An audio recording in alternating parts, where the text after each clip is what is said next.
بکر صدیق رضی اللہ تعالی عنہ، جن کے بارے میں گزشتہ درس میں نے عرض کیا تھا، یہ چند غلام اور باندیاں، ان کو ابو بکر صدیق رضی اللہ تعالیٰ نے خرید کر کے آزاد کیا تھا۔ ابو بکر نے کہا یا رسول اللہ صلی اللہ علیہ وسلم، یہ میں جو ظلم دیکھتا ہوں تو مجھ سے برداشت نہیں ہوتا، آخر میں کتنے غلاموں کو آزاد کر سکتا ہوں؟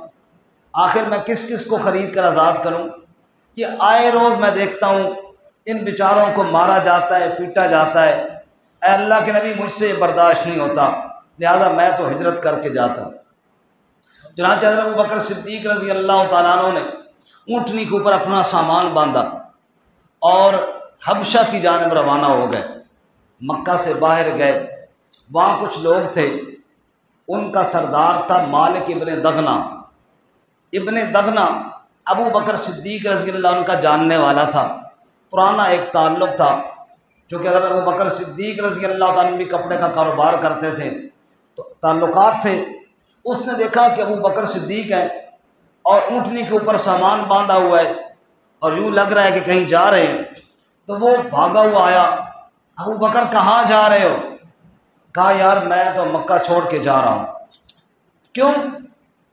کہا تجھے پتہ نہیں مکہ کے اندر کیا ظلم ہو رہے ہیں اہل ایمان پر، اور تمہیں پتہ ہے نا کہ ایمان سے زیادہ قیمتی اب ہمارے نزدیک کوئی چیز نہیں ہے۔ اپنا وطن، اپنا گھر، اپنا کاروبار، اپنے رشتہ دار، یہ بڑے لوگوں کو عزیز ہوتے ہیں، لیکن میں ان سب چیزوں کو ایمان پر قربان کر کے جا رہا ہوں، ایمان بچانے کے لیے جا رہا ہوں، مکہ چھوڑ کے جا رہا ہوں۔ ابن دغنہ نے کہا ابو بکر یہ الگ بات ہے کہ ہم ایمان نہیں لائے، لیکن تیرے جیسا بندہ مکہ چھوڑ کے چلا جائے یہ بھی کوئی اچھی بات ہے۔ چنانچہ ابو بکر صدیق رضی اللہ تعالیٰ عنہ کو ابن دغنہ نے وہ تاریخی الفاظ کہے جو حضرت خدیجہ رضی اللہ تعالیٰ عنہ نے رسول اللہ صلی اللہ علیہ وسلم کو تسلی کے وقت کہے تھے، تقریباً وہی الفاظ ہیں۔ ابن دغنہ، مالک ابن دغنہ کہنے لگا ابو بکر انک لتصل الرحم وتحمل الکل وتکسب المعدوم وتعین علی نوائب الحق۔ اے ابو بکر تو مکہ چھوڑ کے جا رہا ہے، جو رشتہ داروں کے ساتھ حسن سلوک کرنے والا ہے، غریبوں اور مسکینوں کا غم کھانے والا ہے، حق اور سچ بات کہنے والا ہے۔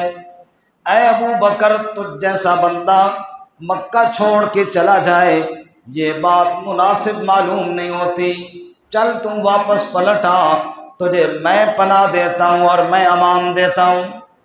ابو بکر صدیق کو مالک ابن دغنہ واپس لے کے آتا ہے، مکہ میں آ کر مکے والوں سے کہتا ہے لوگوں خبردار، ابو بکر کو کوئی نہ ستائے، ابو بکر کو میں نے پناہ دے رکھی ہے۔ یہ ایک اصول تھا کہ جب ایک آدمی پناہ دے دیتا نا پھر باقی بھی اس کا خیال کرتے۔ ابو بکر دوبارہ پلٹ آئے واپس، رات کا وقت ہے، ابو بکر صدیق رضی اللہ تعالیٰ عنہ نے ایک جگہ بنائی ہے نماز کے لیے، وہاں نماز بھی پڑھتے ہیں اور قرآن کی تلاوت بھی کرتے ہیں۔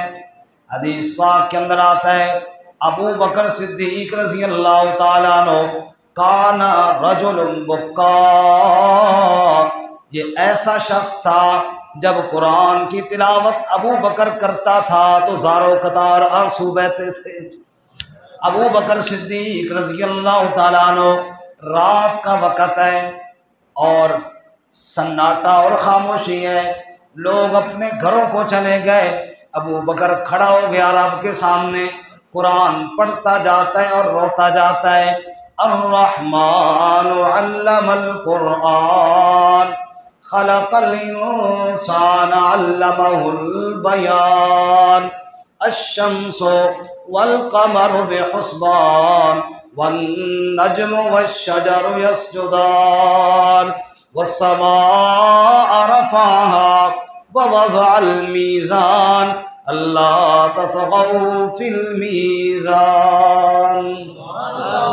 قرآن پڑھتا جا رہا ہے، زاروں قطار روتا جا رہا ہے، لوگ گھروں میں ہیں، آواز کدھر سے آ رہی ہے، یہ آواز کیسی دردناک ہے، لوگ اس آواز کا رخ کرتے ہیں، آگے نبی پاک صلی اللہ علیہ وسلم کا یہ پیارا یار کھڑا قرآن کی تلاوت کر رہا ہوتا ہے، لوگ آ کر قریب ہو جاتے ہیں، حتیٰ کہ مکے والوں کے بچے گھروں سے اٹھ کے آ گئے، عورتیں آ گئیں، بوڑھے آ گئے، جوان آ گئے، ابو بکر چپ کر کے لگا ہوا ہے، ان کی طرف دھیان کوئی نہیں، اللہ کے ساتھ لو لگائی ہوئی ہے، قرآن کی تلاوتیں کیے جا رہا ہے، ابو بکر قرآن کی تلاوت کر رہا ہے، کئی کافروں اور مشرکوں میں سے ابو بکر کی تلاوت سن کر محمد کا کلمہ پڑھتے جا رہے ہیں، ایمان قبول کرتے جا رہے ہیں۔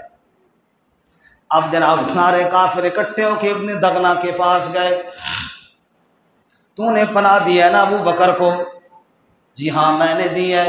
وہ دیکھ کیا کرتا ہے، راتوں کو قرآن پڑھتا ہے، اور ہمارے باپ دادا کے دین پر جو پکے لوگ ہیں ان کو بھی اپنے دین کی طرف مائل کر لیتا ہے، اس لیے منع کر ابو بکر کو، اگر یہاں رہنا ہے قرآن کی تلاوت نہ کیا کرے۔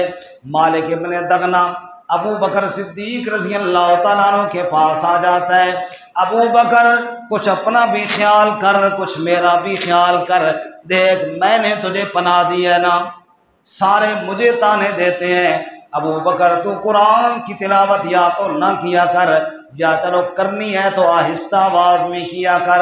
ابو بکر نے فرمایا اچھا کوشش کروں گا آہستہ آواز میں ہو، لیکن یار سچی بات یہ ہے جب میں تلاوت کرتا ہوں مجھے پتہ ہی نہیں چلتا میں کس انداز میں کر رہا ہوں، چلو کوشش کروں گا آہستہ آواز میں کروں گا۔ اگلا دن آیا، پھر رات آئی، رات کو ابو بکر پھر تلاوت میں مصروف ہو گئے۔ أَلَمْ تَرَوْا كَيْفَ خَلَقَ اللَّهُ سَبْعَ سَمَاوَاتٍ طِبَاقًا وَجَعَلَ الْقَمَرَ فِيهِنَّ نُورًا وَجَعَلَ الشَّمْسَ سِرَاجًا۔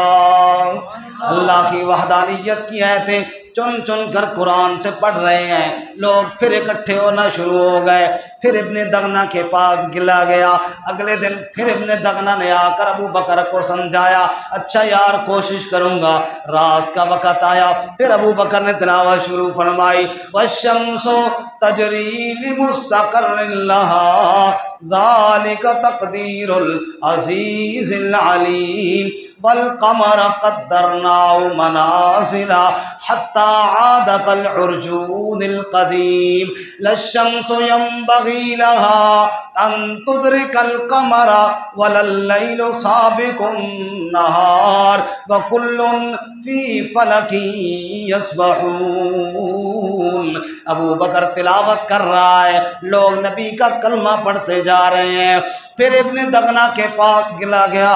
اب تیسرے دن ابن دغنہ غصہ بھی تھوڑا تھوڑا کر رہا ہے، پریشان بھی ہو رہا ہے، ابو بکر یار میں نے تجھے پناہ دی ہے، میں نے اپنے لیے مصیبت کھڑی کر لی ہے، تو قرآن کی تلاوت چھوڑتا نہیں ہے اور لوگ مجھے گلا دیتے ہیں۔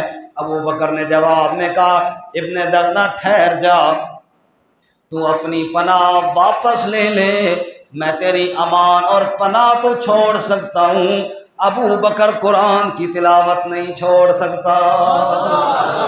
سبحان اللہ۔ کہہ دے مکے والوں کو، کہہ دے میں نے کوئی پناہ نہیں دی ابو بکر کو، میں نے واپس لے لی ہے، اور ابو بکر قرآن کی تلاوت نہیں چھوڑ سکتا۔ آج دنیا میں کچھ بدنصیب لوگ اس ابو بکر کے ایمان پر شک کرتے ہیں جو اپنی جان ہتھیلی پر رکھ کر مکہ کے اندر قرآن کی تلاوت کیا کرتا تھا۔ ابو بکر تو میرے نبی کا یار ہے، ابو بکر تو پہلا ایمان والا ہے، ابو بکر تو نبوت کے ساتھ مل کر دین کی دعوت دینے والا ہے، ابو بکر صدیق رضی اللہ تعالیٰ عنہ اسلام پر سب کچھ لٹانے والا ہے۔ بعض بدنصیب کہتے ہیں ابو بکر نے تو نبی کی بیٹیوں کا حق مار لیا تھا، نعوذ باللہ من ذالک۔ ارے اس نے تو سب کچھ لٹا دیا نبوت کے قدموں میں، وہ تو سب کچھ چھوڑ رہا ہے نبوت کے لیے، وہ تو اسلام پر سب کچھ، بلکہ میں کہوں اسلام آج تک ابو بکر کا قرض دار ہے۔ رسول اللہ صلی اللہ علیہ وسلم نے فرمایا میں نے سب کے احسانات کا بدلہ دے دیا ہے، ابو بکر میرا وہ یار ہے جس کے احسانات کا بدلہ میں نہیں دے سکا، قیامت والے دن اللہ آپ ہی عطا فرمائیں گے۔ سبحان اللہ، سبحان اللہ۔ بہرحال یہ حالات ہوئے، ان حالات میں بھی دعوت کا سلسلہ جاری رہا، مار ہوتی رہی، وہ ظالم ظلم کرتے رہے، اور اہل